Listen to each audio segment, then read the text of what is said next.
What happens when Paul McCartney stops mid-song, sets his guitar down, and stares at a woman in the audience?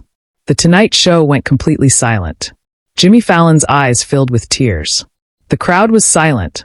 The 30 Rock studio had seen everything but never witnessed anything like this. The woman in row 14C was about to change everything.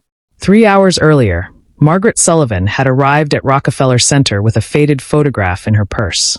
The 82-year-old woman from Liverpool had come to New York against her doctor's advice. Diagnosed with pancreatic cancer, 6 weeks to live, but she had made a promise 59 years ago, and tonight was her last chance to fulfill it. The show began like any other Tuesday night.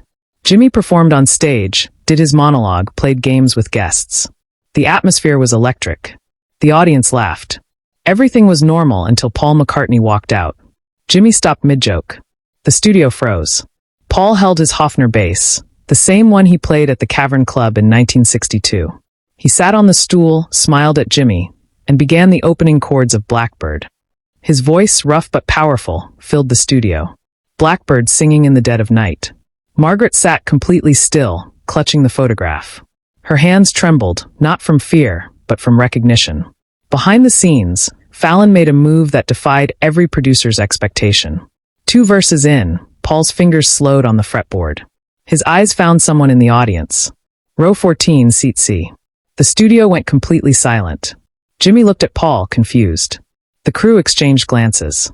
The audience held their breath. Paul McCartney, who had performed for millions over 6 decades, was staring at one woman with a message no one could read. Then he spoke, his voice almost a whisper. "That photograph you're holding, where did you get it?" Margaret stood slowly. The lights came up slightly. She held up the photograph, yellowed but unmistakable. Paul McCartney, age 22, outside the Cavern Club with a young woman, both laughing, both impossibly young. "My sister gave it to me," Margaret said. Her Liverpool accent was still noticeable all these years later. Her name was Eleanor. This was the moment no one in the studio and no one watching at home saw coming. Paul set his guitar down gently. He walked to the edge of the stage. Jimmy followed instinctively, not sure why, only that this was important. "Eleanor Rigby," Paul said softly. "I've been searching for her for 59 years. The story came out in fragments. Eleanor had been 19, working at a record shop near the Cavern Club in 1964. She met Paul during a rainstorm. They talked for 3 hours about music, dreams, and the future. She made him tea. He played her a song he was writing about lost people. A year later, Eleanor was diagnosed with leukemia. She died 6 months before the Beatles became famous. Before Paul could see her again, he had finished the song. "She made me a promise," Margaret said, tears streaming down her face. "That if I ever met you, I'd tell you she heard it." She heard Eleanor Rigby on the radio 2 weeks before she passed. She knew Paul remembered her. Jimmy's hand was over his mouth. Tears fell freely. The audience, 450 strangers, witnessed something sacred. Paul descended the stage steps. Security moved to stop him, but Jimmy held them back. Paul approached Margaret, took her hands in his. "She changed my life," Paul said. "That afternoon in the record shop, she told me the best songs were the ones that made lonely people feel less alone. I never forgot." Margaret reached into her purse, shaking. She pulled out an old envelope, yellowed and fragile. "She wrote you a letter the day before she died, but never got your address. She made me promise to find you.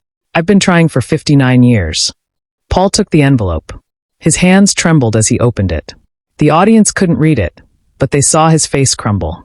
They saw him read it twice, 3 times. Then he did something that broke every cliché of television. Paul McCartney took off his guitar strap and handed Margaret his Hofner bass. "This was hers too," he said. "Every song I played on this, she was there. She should have it." The studio erupted, not in applause, but in something deeper. Jimmy Fallon moved over, tears running down his face. He put one hand on Paul's shoulder, one on Margaret's. The crew stood. The audience stood. The cameras kept rolling, but this wasn't television anymore. This was witnessing. Margaret held the object like it was made of light. She looked at Paul with eyes that had seen too much pain and not enough joy. "Joy." She knew, Margaret whispered. "In the hospital on her last day, she said, 'He's going to change the world.' I knew it. And you did. You changed everything." Paul embraced her. A hug that lasted 30 seconds.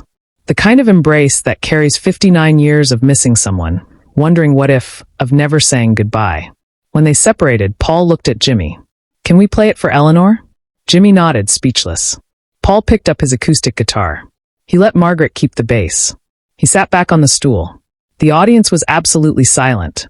Not the silence of waiting, but the silence of reverence. "This is for Eleanor Rigby," Paul said. "She taught me that music is how we find each other in the dark." He played Blackbird again, but this time every note carried weight.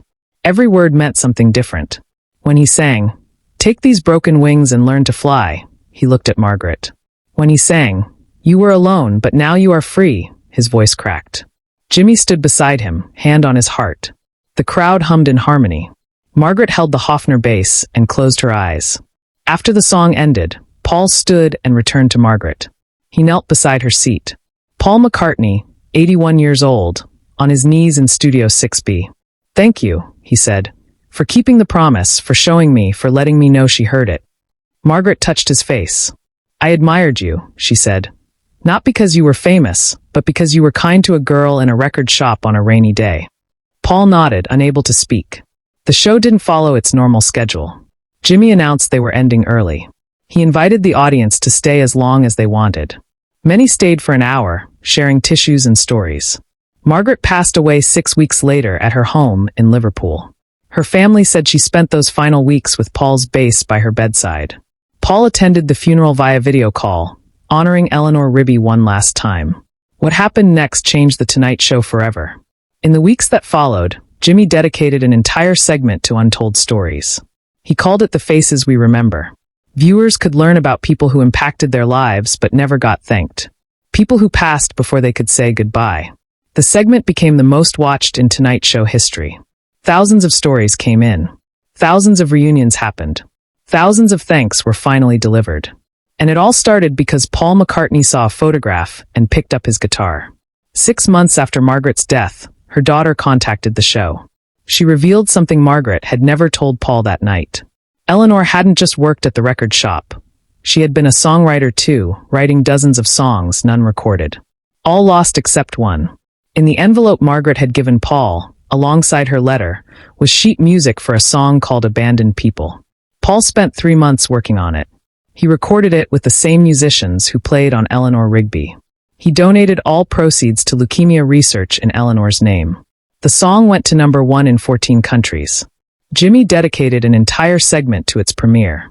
Paul performed it live on The Tonight Show, sitting in the same seat where he had paused months earlier, this time playing the Hofner bass. Margaret's family had left a note with the bass. "Eleanor would want you to finish what you started." Jimmy held back tears. "This is why we do this," he said. "Not for laughs, not for ratings, not for viral clips. For this.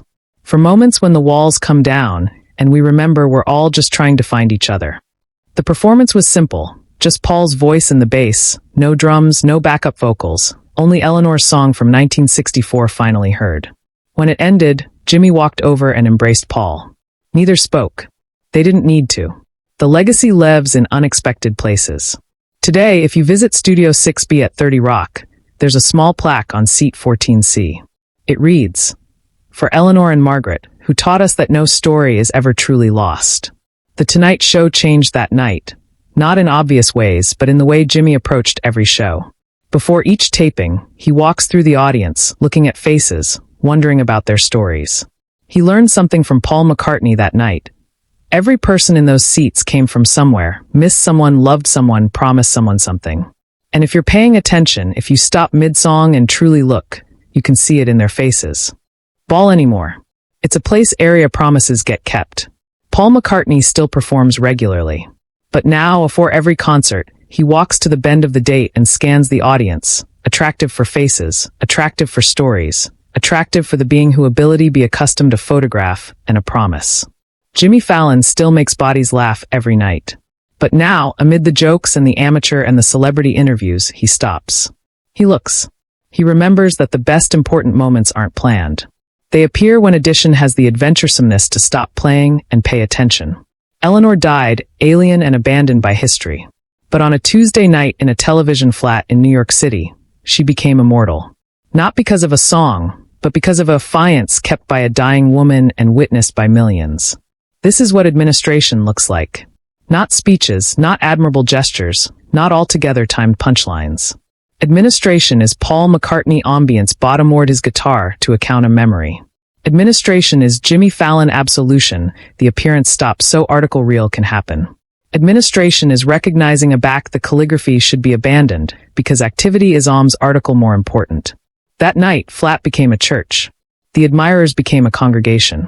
And two legends, one musical, one comedic, became human. The adventure advanced across every platform, not because it was produced or marketed or optimized for engagement, but because it was true, because it was real.